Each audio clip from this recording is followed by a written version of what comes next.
Bonjour. Il y a des fois, on sait pas trop quoi prendre pour prêcher. En fait, on a des versets des fois qui nous viennent, on dit oh non, ça c'est dur à dire, Seigneur, je peux pas dire ça aux gens. Et là, j'ai un verset qui est super bien ce matin. Vous allez voir. Un verset qui est facile. Je vous le lis juste là comme ça. Après, on tournera dans la Bible, vous verrez.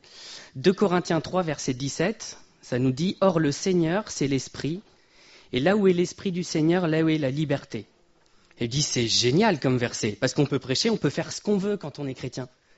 On peut faire un tas de trucs, on écoute ce qu'on veut, et les gens disent ah toi t'es chrétien, tu peux pas écouter telle musique, tu peux pas faire ci, tu peux pas faire ça. Et ce verset il dit qu'on fait ce qu'on veut, on est libre, n'est-ce pas? Non. C'est bien, dès le départ il y a des gens qui me regardent, et qui disent, qu'est-ce qu'ils nous racontent là? Non, je vous raconte des bêtises. Surtout retenez pas que le début, retenez la fin, sinon ça sera raté. Ce qui est important dans plein de cas, hein, là je le tourne comme ça, c'est très visible, mais c'est grossier on va dire, mais c'est de voir l'ensemble du passage qui est concerné. Et on peut prendre des versets comme ça et dire voilà, là où l'Esprit du Seigneur, là est la liberté. Hop, je fais ce que je veux dans la vie, je suis libre, personne ne doit rien me dire. C'est un peu facile, si on regarde le contexte de ce verset-là, et c'est là où vous allez pouvoir ouvrir vos Bibles, dans 2 Corinthiens 3, l'idée n'est pas du tout celle-là. Et du coup, ce sera beaucoup moins rigolo à prêcher. Ça, on choisit pas.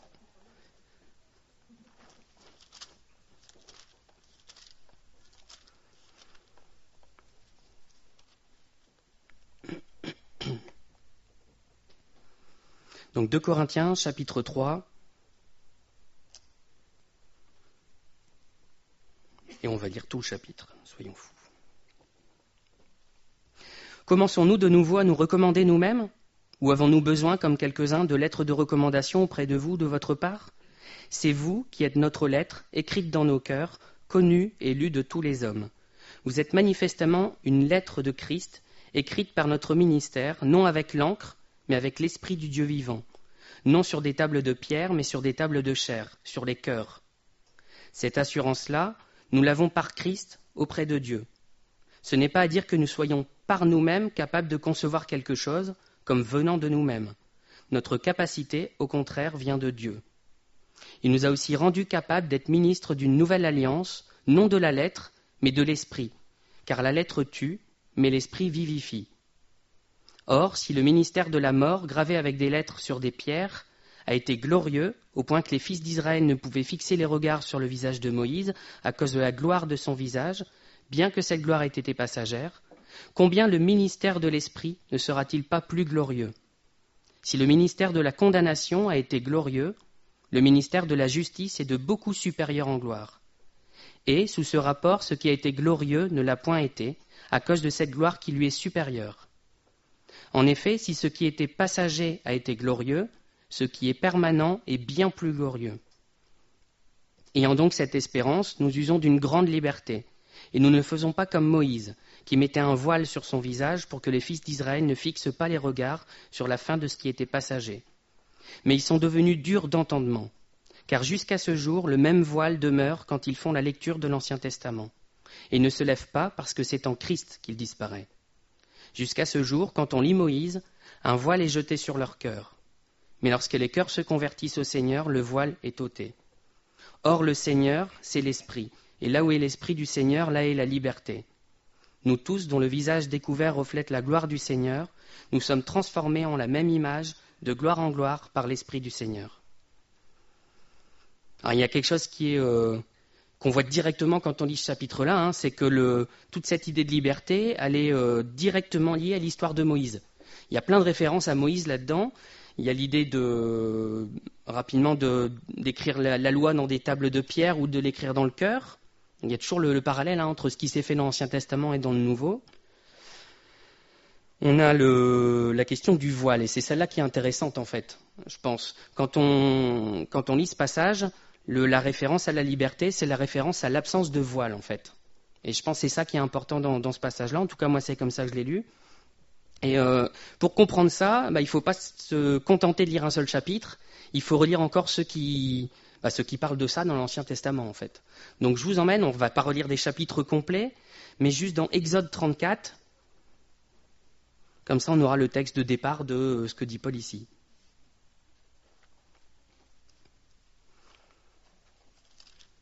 Ça, c'est une règle quand on étudie la Bible, c'est d'étudier la Bible grâce à la Bible, d'utiliser d'autres versets, de circuler comme ça.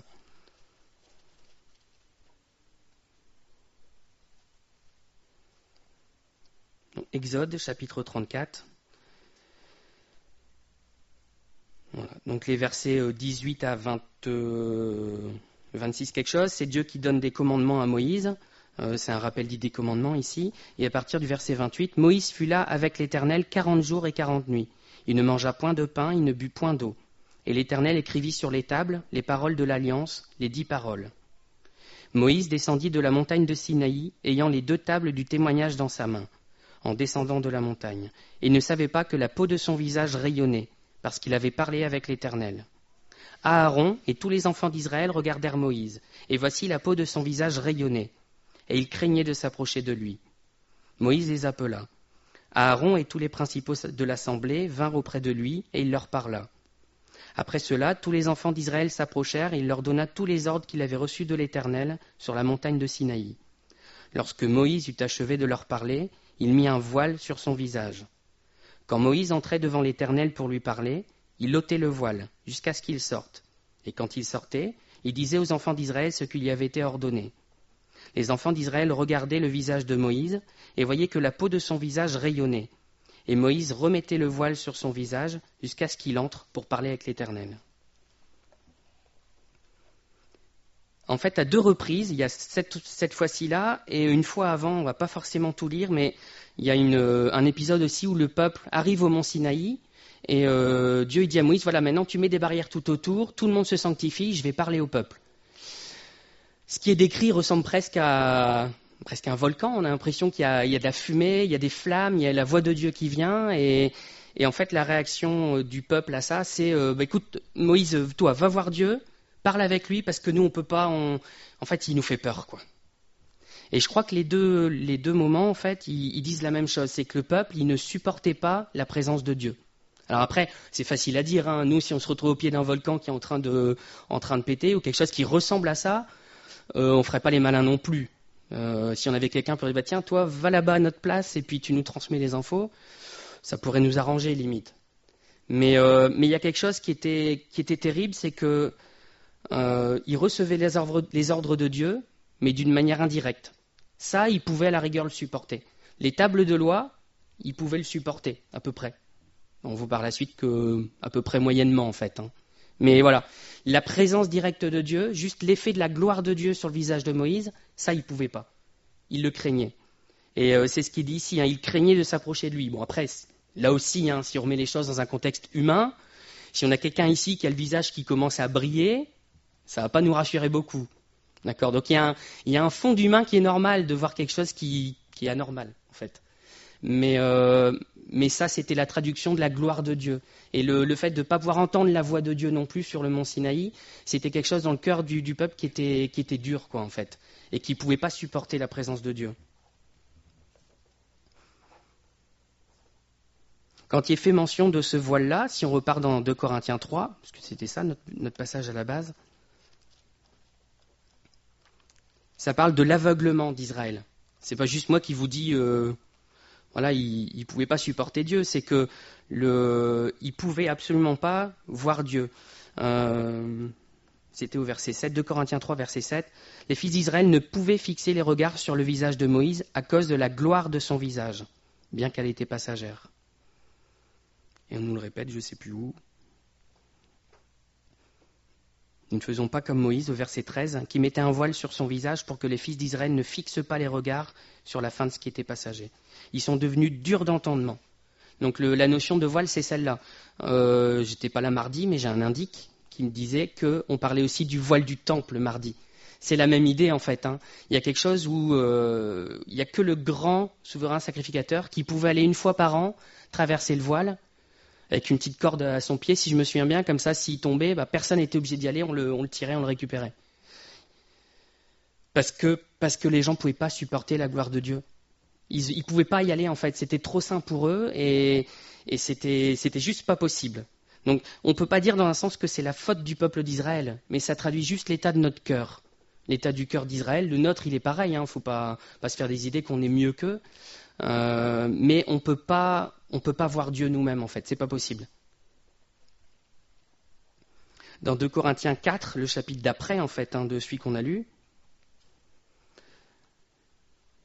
au verset 3, « Si notre évangile est encore voilé, il est voilé pour ceux qui périssent, pour les incrédules dont le Dieu de ce siècle a aveuglé l'intelligence, afin qu'ils ne voient pas briller la splendeur de l'évangile de la gloire de Christ, qui est l'image de Dieu. » Alors la fin de la phrase, elle est compliquée, c'est du Paul, ça.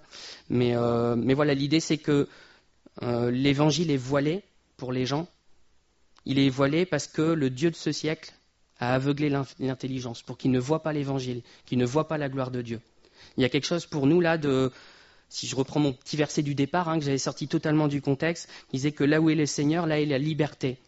Et je crois que cette liberté dont il est fait mention ici, c'est la liberté simplement de voir Dieu, d'y accéder. Et quand on enlève le voile, que ça soit celui du temple, que ça soit celui de Moïse, ce qu'on voit, c'est la gloire de Dieu. Et c'est l'idée la plus importante, je pense, dans ce verset-là. On a chanté tout à l'heure, nous t'adorons, ô Père, dans ton temple. Et quand on reprend les paroles, ça suit vraiment aussi ce fil-là, en fait, de pouvoir aller dans le temple de Dieu, de l'adorer directement, et que tout est ouvert, en fait. Il n'y a rien qui nous sépare de Dieu. Un dernier passage sur ça, en fait, c'est dans Ésaïe 25.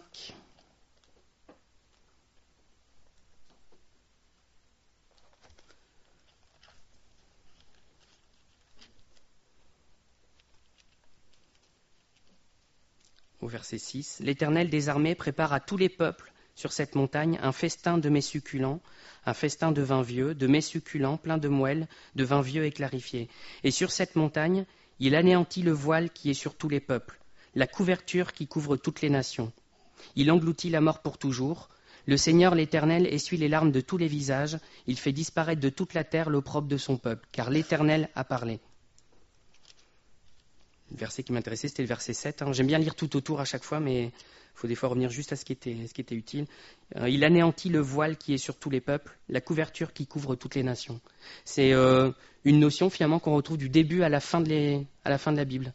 On a cette histoire du voile avec Moïse, on l'a encore dans le temple et on le voit partout. Il y a quelque chose qui fait qu'on ne peut pas voir naturellement Dieu. Alors qu'est-ce que ça change pour nous ?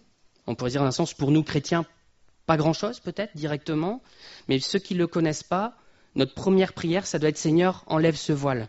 Donne-leur la possibilité juste de te voir. » Et le reste, ça viendra tout seul en fait. Mais il faut que tu leur permettes de te voir, de te connaître.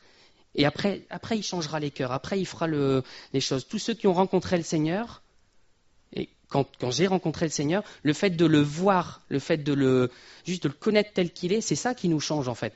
C'est pas de lire des versets, de prendre d'autres bouquins, d'écouter je sais pas quoi, même de m'écouter moi, c'est pas ça qui va vous changer, mais c'est de juste d'aller auprès de lui, de le voir, de l'écouter, et c'est ça qui nous transforme. Et Moïse, c'est ce qu'il a fait, pendant 40 jours, 40 nuits, il était auprès de Dieu, il recevait la loi, et quand il est revenu, il était brillant, comme une luciole.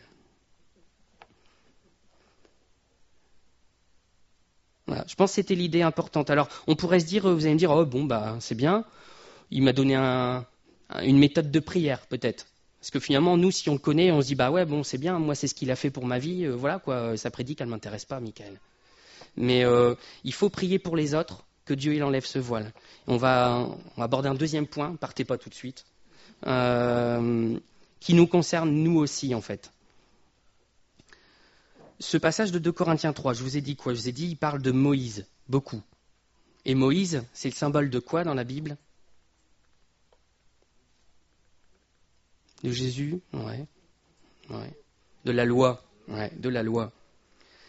Quand on entend les pharisiens parler de Moïse, c'est la loi de Moïse, c'est voilà, la loi. Et ouais, c'est une image de Jésus, mais il y a meilleur comme image.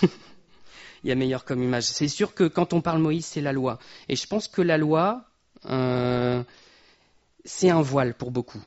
Et quand on dit dans 2 Corinthiens 4, pour les incrédules dont le Dieu de ce siècle a aveuglé l'intelligence afin qu'ils ne voient pas briller la splendeur de l'évangile de la gloire de Christ. Je pense que l'un des outils que le malin utilise pour mettre un voile sur les gens qui ne le connaissent pas, mais aussi sur nous en fait. C'est presque encore plus facile avec nous les chrétiens, c'est de donner une idée de loi, de légalisme, d'habitude, de rite. Voilà. quelque chose qui finalement est rassurant pour nous, parce qu'il suffit de faire ça, et ça marche bien avec le Seigneur en fait. Et il suffit de faire ça et ça marche bien avec le Seigneur, c'est déjà une loi qu'on se met nous-mêmes, qui n'a rien à voir avec la Bible en fait. Hein. Et le malin, il utilise ça. Alors, c'est tout l'objet de l'épître aux Galates. Dans la Bible, si vous le lisez, les Galates étaient devenus complètement légalistes. Il fallait faire ci, il fallait faire ça, il fallait faire ça, et on perdait justement toute cette liberté de l'Évangile en fait. Pas de faire n'importe quoi, mais de s'approcher de Dieu et d'avoir une loi qui est différente par la forme en fait. On en a déjà parlé souvent dans l'Église ici, mais Jésus, il n'est pas venu supprimer la loi tout simplement. Il est venu enlever la forme de la loi qui était dure. Hein. Il y a un endroit où ça dit que c'était un joug, pour en faire quelque chose qu'on a dans nos cœurs directement, qui s'exprime naturellement et qui fait qu'on n'a pas besoin de dire « il faut que je fasse ça ». Le Seigneur m'a mis dans le cœur de le faire et je le fais naturellement sans y penser. Ça devrait être ça. Quand on est dans 2 Corinthiens 3, au verset 6, ça dit « Il nous a aussi rendus capables d'être ministres d'une nouvelle alliance, non de la lettre, mais de l'esprit. Car la lettre tue, mais l'esprit vivifie. » Il nous a rendus capables d'être ministres d'une nouvelle alliance. Donc il y a un point intéressant, c'est que c'est lui qui nous rend capables, encore une fois. Parce que je ne l'ai pas dit tout à l'heure, mais le voile, quand on parle du voile, il n'est jamais ôté par les hommes, en fait. Hein. À part Moïse qui, lui, l'a enlevé lui-même.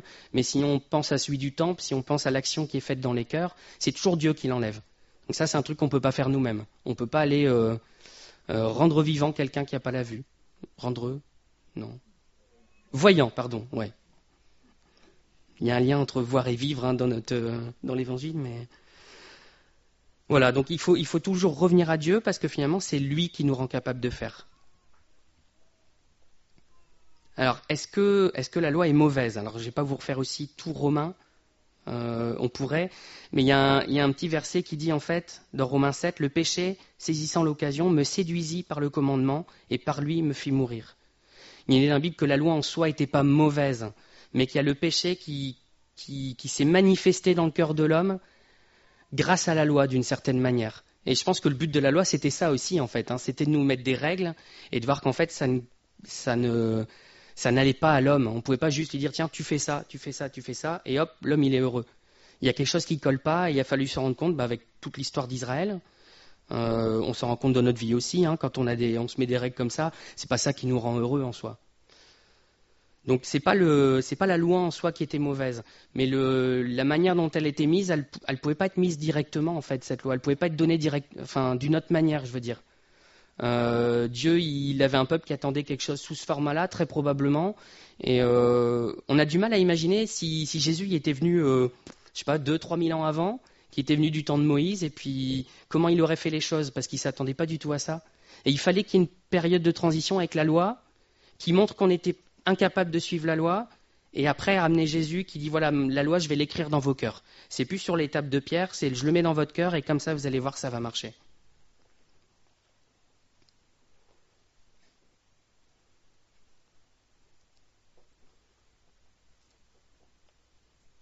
Alors c'est facile avec les chrétiens de donner des lois comme ça, hein, parce qu'il suffit de prendre quelques versets bien placés dans la Bible, et on va dire, tu vois, la Bible te dit que tu fais ça, tu fais ça, tu fais ça, et voilà, hop. Donc ça, je pense qu'on peut avoir beaucoup de chrétiens qui tombent dans ce travers-là, comme c'était pour les Galates, mais c'est juste un exemple dans la Bible, il y en a plein en vrai, de devenir légaliste. Et ça, c'est un grand danger dans notre vie, je pense, de commencer à glisser juste d'une communion avec Dieu, comme Moïse, de le voir directement, de parler avec lui, et glisser tout doucement vers des choses, je dois faire ceci, des rites, des habitudes, et finalement on perd la vie du Seigneur quand on fait ça. Mais chez les gens qui ne sont pas chrétiens, il y a la même chose, il y a toujours une forme de rite, de quelque chose, d'habitude, de quelque chose qui nous rassure en fait. Hein. Je crois que l'homme, il a besoin toujours d'être dans des choses habituelles. Alors il y a des grands voyageurs, il y a des gens qui changent tout le temps de vie. Je pense que même eux, ils ont besoin quelque part d'un certain cadre, quelque chose qui reste pareil et qui fait que ça fait une forme de stabilité. On ne peut pas tout changer dans notre vie tout le temps, sinon il y a quelque chose qui ne va pas. Et l'homme a besoin d'un cadre quelque part. Et alors, il y a plein de manières de mettre des cadres. Hein. Si les gens je touche du bois, hein, ou je touche du singe, il y en a plein de trucs comme ça. Hein. C'est de la superstition, ça nous fait rigoler, mais finalement, c'est quoi derrière ? C'est une forme de loi, on se dit, moi je fais ci, voilà. Si je passe pas sous l'échelle, si je croise pas un chat noir, si je fais pas ça, normalement tout va bien. On en rigole, nous, parce que ça nous paraît délirant, mais il y a des gens qui le font quand même. Alors, c'est rarement totalement ouvert quand même. Quelqu'un qui assume totalement sa superstition, on n'en croise pas beaucoup, mais c'est toujours par-ci par-là en fait. Dans la vie des gens, il y a des petits trucs comme ça, et si on essaye de gratter un peu, de dire tiens, pourquoi tu fais ça? Oh non, mais c'est une expression quoi. Mais 2 minutes après, elle peut vous le refaire. Il y a une expression, mais il y a un fond de quelque chose qui fait que bon, je vais peut-être le faire quand même, on ne sait jamais. Ça peut être la science aussi. Moi, ma loi, c'est la science, parce que la science, si elle dit ça, c'est que c'est vrai.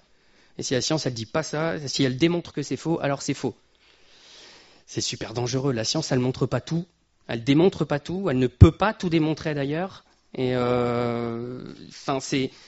c'est une forme de légalisme qu'on s'impose aussi, si on commence à croire en la science. Alors, je dis ça en sachant que je suis scientifique dans mon cœur. Mais il y a un minimum quand même. Vous ne pouvez pas juste livrer toute votre vie à la science, dire voilà, toute ma vie, c'est expliqué par la science. On expliquera peut-être de plus en plus de choses par l'avenir.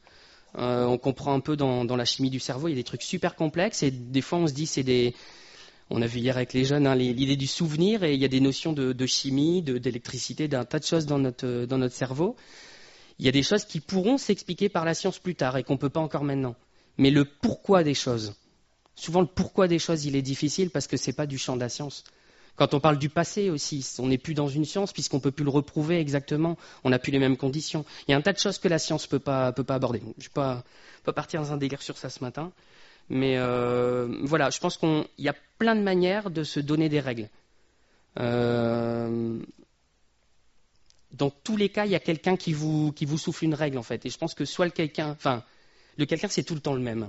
C'est le diable. C'est ce qui est écrit dans 2 Corinthiens 4, on l'a lu tout à l'heure, dont le Dieu ce siècle a aveuglé l'intelligence. Je pense que c'est systématiquement lui. Si vous mettez Dieu m'a dit ceci, de faire cela, et pour être heureux, Allah a dit ceci, la science a dit cela, la superstition dit ceci, l'auteur à la fin c'est le même en fait, qui vous glisse des règles en disant regarde, fais ça, et tu seras heureux. Alors après il y en a, ils sont plus souples avec quelque chose qui aura un aspect religieux, c'est mieux. Il y en a que c'est plus scientifique. Enfin, il y a plein de manières de glisser des règles. Mais si on commence à glisser des règles quelque part, on supprime l'esprit qui est vivant et qui est libre. Et il faut vraiment se garder nous-mêmes. Là, voilà, tout à l'heure, vous pouvez lui dire ça ne me concerne pas. Je pense que la question légaliste, elle nous concerne tous. On est tous prompts à tomber là-dedans et à glisser, et puis finalement à ne plus connaître le Seigneur, en fait. C'est ça la question. Alors, toujours ce paragraphe de 2 Corinthiens 3, il fait référence à l'histoire de Moïse. Alors du coup, j'ai continué à tourner un peu autour de l'histoire de Moïse. Et dans Exode 8, on lit « Pharaon appela Moïse et Aaron et dit « Allez, offrez des sacrifices à votre Dieu dans le pays. » Moïse répondit « Il n'est point convenable de faire ainsi, car nous offririons à l'Éternel notre Dieu des sacrifices qui sont en abomination aux Égyptiens. Et si nous offrons sous leurs yeux des sacrifices qui sont en abomination aux Égyptiens, ne nous lapideront-ils pas? Nous ferons 3 journées de marche dans le désert, et nous offrirons des sacrifices à l'Éternel notre Dieu, selon ce qu'il nous le dira. Pharaon dit, je vous laisserai aller pour offrir à l'Éternel votre Dieu des sacrifices dans le désert. Seulement ne vous éloignez pas en y allant. Priez pour moi.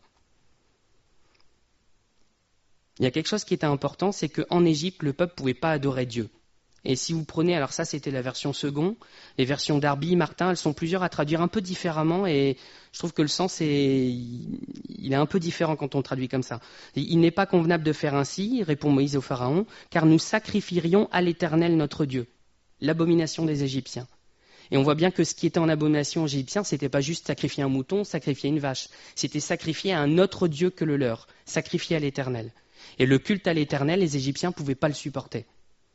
Et le peuple en Égypte ne pouvait pas adorer l'Éternel. Et que si on relie ça à notre histoire ici, on se dit qu'il a fallu qu'ils sortent d'Égypte, que Dieu y fasse une œuvre, une délivrance, pour après pouvoir s'exprimer pleinement dans l'adoration et après pouvoir connaître Dieu.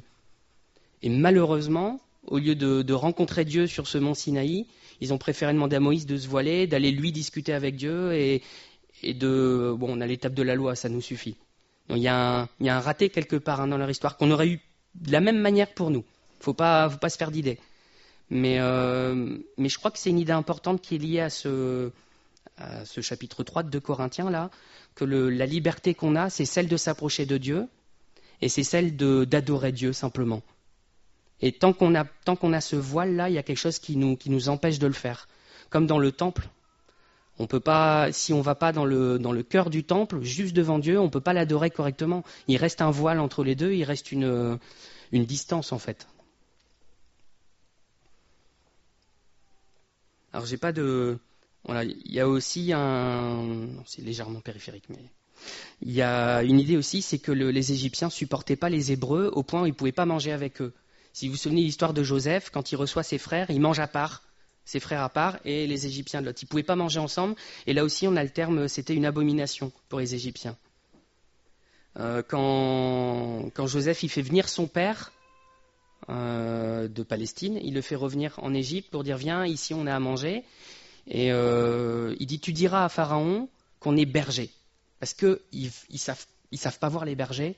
Ils vont vous donner le pays là-bas à côté de Goshen et vous pourrez avoir vos troupeaux là tranquillement.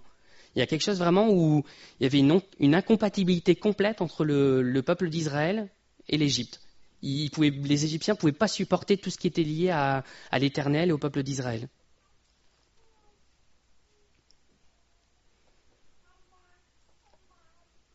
Alors ça, c'était notre chant « Nous t'adorons, ô Père, dans ton temple ».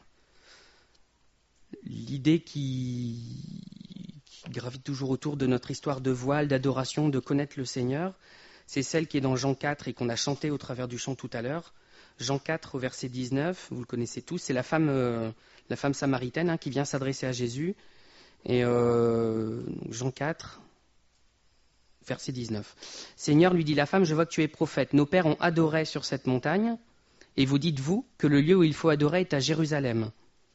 Femme, lui dit Jésus, crois-moi, l'heure vient où ce ne sera ni sur cette montagne, ni à Jérusalem que vous adorerez le Père. Vous adorez ce que vous ne connaissez pas. Nous adorons ce que nous connaissons, car le salut vient des Juifs. Mais l'heure vient, et elle est déjà venue, où les vrais adorateurs adoreront le Père en esprit et en vérité, car ce sont là les adorateurs que le Père demande. Dieu est esprit, et il faut que ceux qui l'adorent en esprit et en vérité.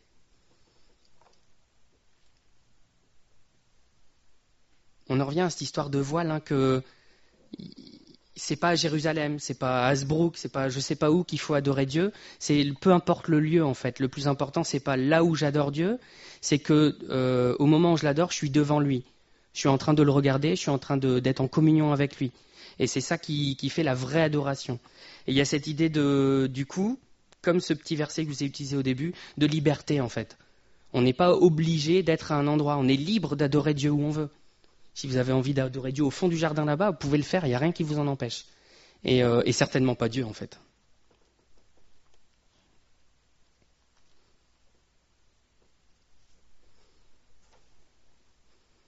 Le Éphésiens 3, verset 12 résume, je pense, très bien ce que je vous ai dit. Si j'avais eu qu'une minute, j'aurais lu celui-là. Donc il y a un verset avant qui dit « Jésus-Christ notre Seigneur, en qui nous avons, par la foi en lui, la liberté de nous approcher de Dieu avec confiance. » Et cette liberté dont on parlait au tout début, 2 Corinthiens 3, verset 17, c'est celle-là en fait. C'est la liberté de s'approcher de Dieu, sans qu'il y ait un voile, sans qu'il y ait quoi que ce soit qui nous empêche de le voir et de l'adorer. Alors avant de m'arrêter là, je veux juste vous encourager à fouiller dans la Bible. Je peux pas, c'est pas le but, ce serait pas rigolo pour vous, juste de prendre tous les versets où il y a liberté. C'est facile, ça. On prend tous les versets, hop, on fait une prédique et ça fait un message. Mais je reprends juste 2-3 versets qui sont vraiment intéressants et je vous encourage à régulièrement éplucher la Bible comme ça. Vous prenez un thème et vous cherchez. J'avais une vidéo hier à montrer aux jeunes sur les souvenirs et je vais quand même pas leur servir juste une vidéo comme ça, quoi. Qu'est-ce qu'elle dit la Bible du souvenir? Quand c'est comme ça, on prend la concordance et puis on regarde un petit peu et bon, l'idée, c'est pas de lire des versets dans tous les sens, c'est de regrouper et de voir qu'est-ce qu'il y a comme idée dans la Bible, comme idée générale sur les souvenirs. Dans Jean 8, verset 34, « En vérité, je vous le dis, leur répliqua Jésus, quiconque se livre au péché est esclave du péché. Or, l'esclave ne demeure pas toujours dans la maison, le Fils y demeure toujours. Si donc le Fils vous affranchit, vous serez réellement libre. » Vous voyez le rapport avec ce que j'ai dit avant, C'est bien, ça suit. Tout à l'heure, j'avais des. Là, je dis. Ça me rassure. Quand Jésus il parle de ceux qui sont esclaves du péché, il y a aussi de ceux qui sont esclaves de la loi. Aux pharisiens, il leur dit plus ou moins ça, hein. Vous êtes complètement esclaves de votre loi et vous savez que vous ne resterez pas devant Dieu. En fait, au bout d'un moment, il va vous rejeter. Et il n'y a que ceux qui sont libérés directement par Dieu qui peuvent s'approcher et rester chez lui. Le Fils, il demeure toujours.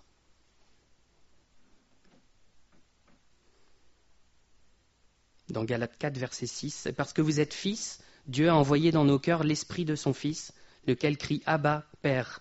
Ainsi tu n'es plus esclave, mais fils. Si tu es fils, tu es aussi héritier par la grâce de Dieu. C'est pour ça que c'est important d'être libéré, hein. Là, on a focalisé sur le fait de connaître Dieu, parce que c'est l'unique but de notre vie, en fait. Tout dépend de ça. Mais derrière, il y a un tas de choses qui en découlent de ça, de cette liberté. Et ce que nous dit là Galate, c'est que si on est libre, alors on peut rester dans la présence de Dieu. Et si on peut rester dans sa présence, alors on hérite de toutes ses promesses, on en bénéficie. Et c'est toute l'histoire du fils prodigue, en fait. En partant, il s'est coupé de toutes les bénédictions du Père. Et quand il revient, Dieu lui dit, mais tu reviens chez moi, tu restes, et puis maintenant tu peux retrouver tout ce que tu as perdu. Mais celui qui est encore esclave, il n'a pas le droit de rester là, en fait. C'est pour un temps et il ne bénéficie pas de l'héritage. L'esclave, il bénéficie de pas grand-chose, en fait, hein. Toujours Galate. Quand on parle de liberté, on peut penser à Galate parce que c'est presque l'inverse, hein. C'est l'absence de liberté chez les Galates. Que dit l'Écriture ? Chasse l'esclave et son fils, car le fils de l'esclave n'héritera pas avec le fils de la femme libre. C'est pourquoi, frères, nous ne sommes pas enfants de l'esclave, mais de la femme libre. C'est pour la liberté que Christ nous a affranchis. Demeurez donc fermes et ne vous laissez pas mettre de nouveau sous le joug de la servitude. Moi, Paul, je vous dis que si vous vous faites circoncire, Christ ne vous servira de rien. Là aussi, ça résume bien ce qu'on a dit, hein, c'est que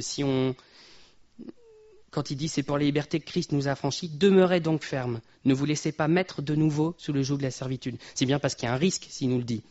Et faites attention, vous pouvez très vite retomber dans des lois, dans des rites, des choses qui vont vous éloigner de Dieu et vous n'aurez plus besoin de Christ en fait, si vous observez tout ça.